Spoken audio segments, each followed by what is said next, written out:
وزارت تندرستی تاجیکستان شام 8 فوریه خبر داد که در یک شبانه روز آخر در کشور باز 4 حالت گرفتار شوی شهروندان به کرونا ویروس ثبت شده.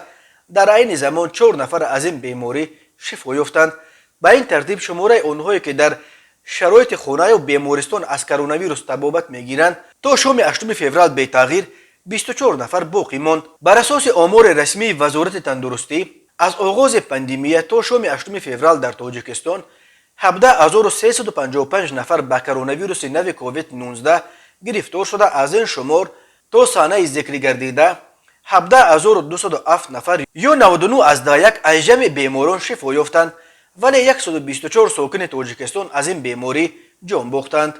وزارت تندرستی از 21 ینور به این طرف الکی 260 مورد گرفتاری به کرونا ویروس را در تاجیکستان تصدیق کرده است. منتقدان بر اینند که شماره واقعی گرفتار شدگان و قربانیان کرونا ویروس در تاجیکستان خیلی بیشتر از رقم‌هایی است که وزارت تندرستی تصدیق میکند، ولی هم ساکنان و هم طبیبان اعتراف میکنند که دامنه پنجشنبه کرونا ویروس در کشور در مقایسه با تابستان سال گذشته که ده ها نفر قربان این ویروس شدند کمتر است و خوشبختانه خبر مرگ و میر از این بیماری قریب به گوش نمیرسد.